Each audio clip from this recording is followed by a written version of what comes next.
I noticed the moment my boyfriend's mother set down the extra fork. Not handed it to me, not placed it beside my plate. Set it on the edge of the table, the way you'd leave something out for someone who might not be staying long. She smiled when she did it. That was the part I kept coming back to later, the smile. But that moment came near the end of the evening, after the drive through the dark stretch of highway between Toronto and Barrie, after the welcome at the door, after the first glass of wine that nobody offered to refill. Before all of it, I was just a woman walking up a snowy driveway holding a bottle of Niagara Pinot Noir, trying to make a decent first impression. My boyfriend had always believed I worked in healthcare administration. That wasn't quite a lie. I did work in a hospital. I did go in early most mornings. I did talk about budgets, staffing challenges, long meetings that ran past dinner. I just never used my actual title. I never said the words chief of surgery, not once in the 2 years we had been together. It wasn't a strategy, and it wasn't cruelty. It was something simpler and harder to explain. When you walk into a room with a title like that, the room changes before you open your mouth. People sit differently. They choose their words more carefully. Some become eager, some become distant, very few stay themselves. I had spent most of my adult life watching rooms rearrange themselves around me, and I was tired of it in a way I didn't have the language for until much later. My boyfriend and I met at a farmer's market in Kensington on a Saturday morning in October.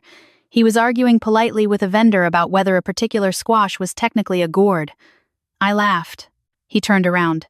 We talked for 40 minutes beside a pile of heirloom tomatoes, and then walked to a coffee shop on Augusta, where we stayed until they started stacking chairs around us. He never asked what I did. I never brought it up.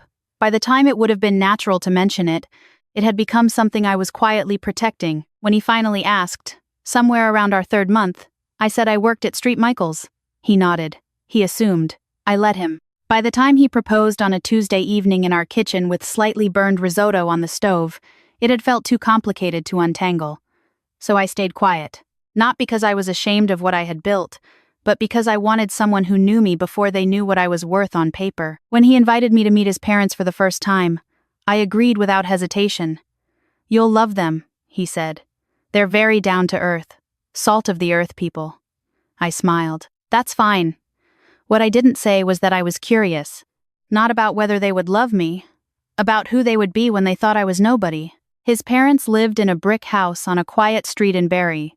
The kind of neighborhood where people still shoveled their neighbors' driveways without being asked. There was a wreath on the door that had been there since Christmas, and probably would stay until Easter. His mother opened the door before we knocked.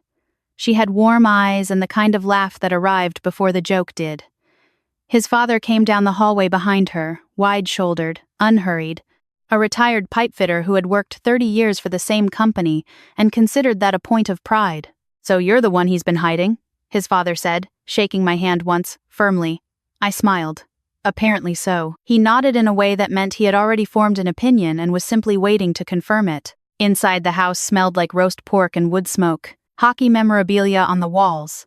A framed photo of his parents at Niagara Falls that looked like it was from the 90s. A shelf of Reader's Digest condensed books that no one had touched in years. We sat in the living room. Small talk first. How was the drive? Any trouble on the 400? Did we eat before we came? Then came the question I had been expecting. So what do you do? His father asked, leaning back in the armchair that was clearly his and no one else's. I work at a hospital, I said. Street Michael's, downtown. He nodded. Nursing? Administration, I said. He smiled in a way that landed somewhere between polite and dismissive. Good, steady work. Benefits must be good with the province. Yes, I replied, they are. That was the moment the room settled into something I recognized. A quiet, comfortable underestimation. Nothing hostile, nothing deliberate. Just a gentle reclassification of who I was and how much space I should take up at the table. Dinner was served at 6. His mother had made a full spread, roast with potatoes, glazed carrots, dinner rolls from the bakery near their house. She brought everything out herself, moving efficiently between the kitchen and the table, and when I offered to help, she waved me off the first time and accepted on the second. I carried out the bread basket and the butter dish. It felt like a small test I hadn't studied for. His father talked about his retirement, about the projects he'd been meaning to finish in the garage, about how the Leafs were breaking his heart again, which he said every year and probably always would. His mother talked about his brother's new house in Oshawa, about how expensive everything had gotten, about a neighbor who had sold and moved to Nova Scotia and whether that was brave or foolish. Then they talked about their nephew, who had just made partner at a law firm in Calgary. Then their friend's daughter who was completing her residency in Vancouver. Real ambition, his father said. That generation, when they decide to go for something, they really go. He looked at me as he said it, not unkindly, more like he was offering me something he didn't realize I didn't need. His mother turned to me. "Do you see yourself staying in administration long term?" she asked. "Or is it more of a stepping stone?" I thought about the 37 people on my surgical team. I thought about the research trials I was overseeing, about the morning I had spent in the OR the previous Thursday, about the phone call I had taken at midnight from a colleague in Montreal who wanted my opinion on a difficult case. I smiled. "I like what I do," I said. "I find it meaningful." She nodded warmly. "That's so important, isn't it? Finding meaning." She said it the way people say it when they are being kind about something they don't consider significant. My boyfriend reached under the table and squeezed my hand briefly. He didn't say anything. I understood. This was his family, this house, this table. You didn't redirect here. You absorbed. I had grown up in a different kind of household, and I had learned a different kind of language, but I recognized this one, so I let it pass. Halfway through the main course, his father leaned forward.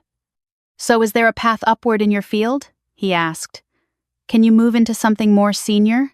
I met his eyes. "I already have," I said. He looked curious. "How senior are we talking?" I pause the way you pause when you are deciding whether to open a door you've kept closed for a very long time. "I'm the chief of surgery," I said. The fork did not stop mid-air in a dramatic arc. His father simply went still, the way a room goes still just before the power comes back on. His mother blinked once, slowly. My boyfriend turned toward me with an expression I had never seen on him before. "You're the chief of surgery," his father repeated, "at St. Michael's."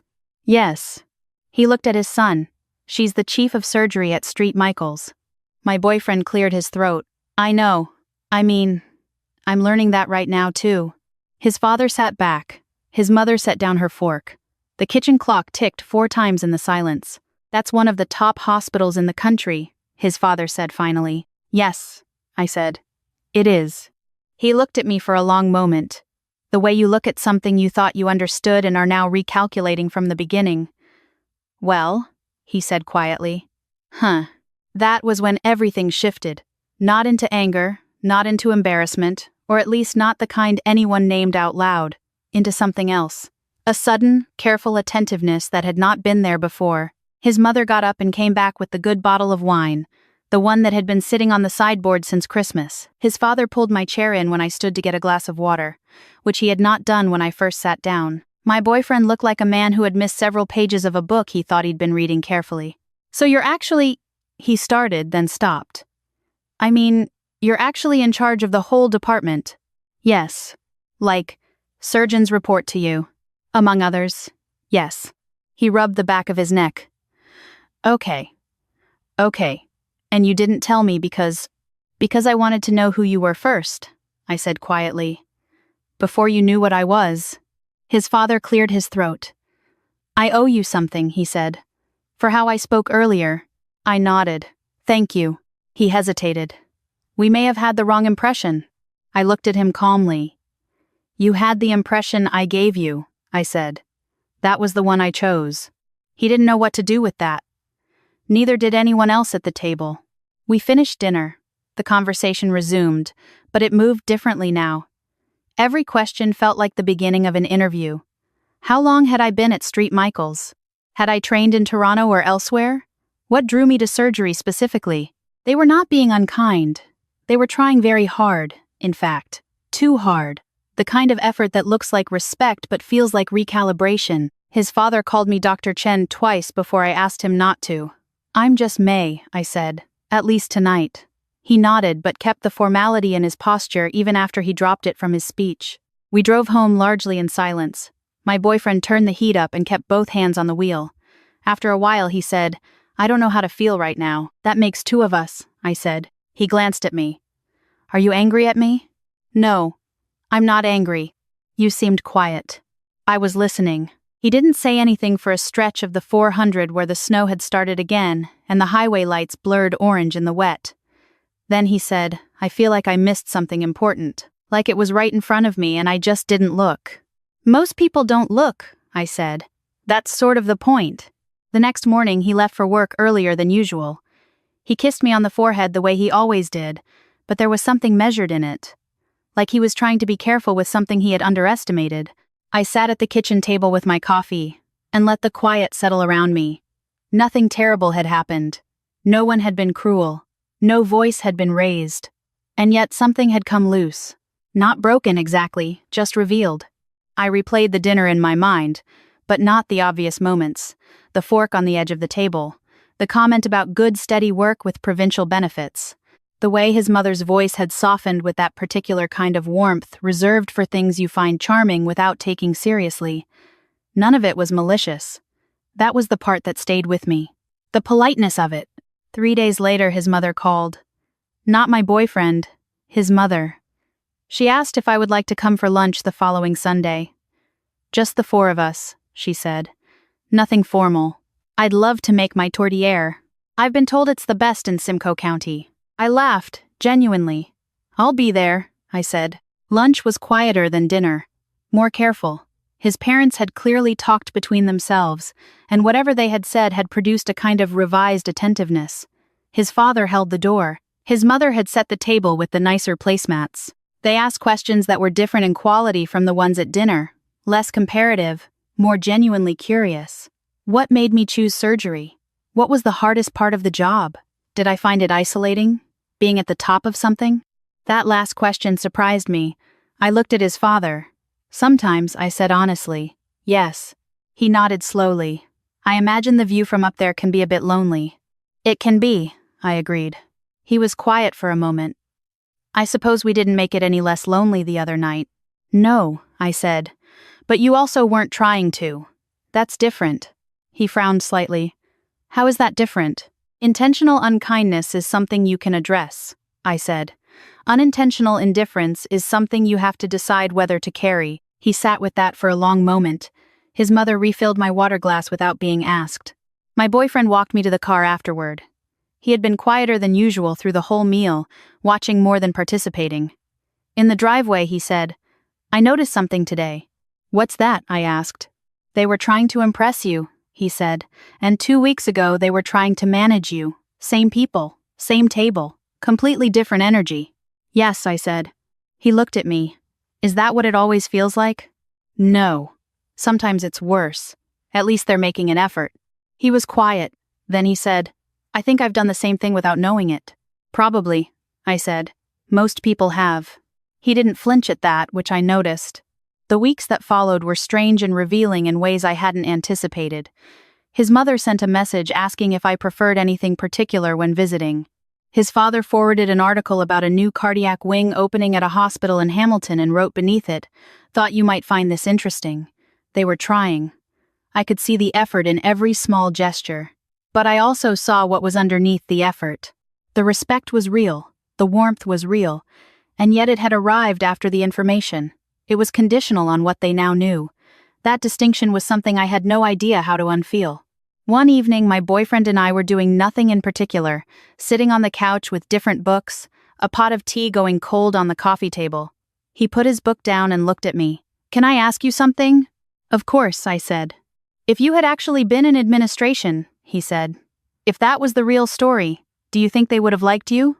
I considered the question seriously, because it deserved that. "I think they would have been pleasant," I said finally. But pleasant and interested are not the same thing. And interested and invested are different again." He looked at the ceiling for a moment. "That's pretty bleak. It's just honest." He turned toward me. "And what about me? If you'd been exactly who they thought you were, would I have treated you differently?" The question sat between us. I didn't rush to answer. "I don't think you would have treated me badly," I said. "But I think you might have treated me more casually, less like someone whose time was worth protecting." He was very still. Is that how I've been? No, I said. But I notice the difference in how careful you are now. And I wonder how much of that is new. He didn't defend himself. That meant something. 2 months after the dinner, his father asked to meet me alone. Not at their house. At a coffee shop near the waterfront in Barrie, the kind of place with mismatched chairs and a chalkboard menu. He was already seated when I arrived, both hands around a large coffee, looking like a man who had been rehearsing something and hoped it would come out right. "Thank you for coming," he said. "Of course," I said. We sat with the quiet between us for a moment. Outside the window, the lake was gray and flat and completely still. "I've been thinking about the dinner," he said. "A lot, actually." "So have I," said. He nodded. "I didn't like recognizing myself in it. The way I talked to you. The assumptions." He paused. "I've worked hard my whole life. Raised my kids to work hard. I've always respected people who build something." He looked at me directly. And then I sat across from someone who had built something remarkable, and I treated her like a temporary guest. I let him finish. "I'm not asking you to forgive that," he said. "I'm asking you to know that I see it." "That's rare," I said quietly. "Most people don't get there." "I'm 72 years old," he said. "I've had time to collect some uncomfortable truths." I smiled. "Awareness is a start." He smiled back, the first real one I had seen from him. Then he said something I didn't expect. "He's good to you? My son?" "Yes," I said. "He is. Because I need you to know something. Whatever I thought of you before, it had nothing to do with whether you deserve to be loved well. That's separate. It should have been separate from the beginning." That stayed with me longer than anything else he said. That evening, my boyfriend asked how it went. I told him what his father had said. He listened without interrupting. Then he said, "Did it help?" "Yes," I said. "I think it did." He was quiet for a moment. "I'm still figuring out how to hold all of this," he said. "Who you are and who I thought you were, and why those felt different for a while." He paused. "I don't want to keep being surprised by you. I want to just know you." "Then ask me things," I said. "Not about the job. About me." He thought about it. "Okay. What are you actually afraid of?" I looked at him. That was the right question. The fact that he asked it was the real answer to a question I hadn't said out loud yet. There was no dramatic resolution, no speech in a parking lot, no moment where everything was forgiven and forgotten and wrapped up cleanly. Life doesn't do that. What happened instead was quieter and, I think, more durable. His parents continued to adjust. My boyfriend continued to learn. And I continued to watch, because that was the habit that had started all of this. Watching how people behave when they think no one of consequence is paying attention. What I had seen at that dinner table was not cruelty. It was something more ordinary and more instructive. It was the default setting. The way most people interact with the world when no particular effort is required. Polite, pleasant, efficient in their assumptions. And then, when the assumptions shift, everything rearranges. New napkins, better wine. The chair pulled out. The name changed from Hun to Doctor. The thing is, I had not gone to that dinner to catch anyone at something. I had gone because I wanted to know the truth before I committed to a future built partly around these people. That was practical, not punishing. And the truth I found was not that they were bad. It was that their respect was attached to information. Remove the information and the respect went somewhere else. What I needed, and still need, is something different. I need people who treat strangers on their best day, who hold doors for people who are tired, who ask the server their name, who don't rearrange themselves based on what they've just found out, not because those people are perfect, but because their kindness isn't contingent. That's the thing worth protecting. That's the thing worth waiting for. My boyfriend has a long way to go. So do I. So does everyone, if they're paying attention. But the last time we visited Barrie, something small and important happened. His father answered the door, looked at me and said, "Come in, May. We've been waiting." Not Dr. Chen. Not a formal pause. Just my name and a door held open and a house that smelled like coffee and something baking. It wasn't everything, but it was honest. And sometimes, after a long time of watching people be something other than honest, honest is the thing that finally makes you exhale. I've thought about that dinner many times since. Not the reveal, not the silence, not even his father standing slowly from his chair. I think about the fork left on the edge of the table before anyone knew who I was. And I think about how the same woman who left it there was the one who later sat with me in her kitchen for an hour talking about her own mother, her regrets, the garden she wanted to start in the spring. Both of those women are real. That's the uncomfortable truth. People contain both. The version that assumes and the version that connects. The question is never really who someone is. The question is which version they lead with, and whether, once you've seen the other one, you can find a way to stay. If you've ever walked into a room and felt yourself being quietly filed away under a category that didn't fit, I think you know exactly what I mean. And if you've ever had someone look at you differently the moment the category changed, then you know why it matters so much to find the ones who don't need the update, the ones who were already paying attention.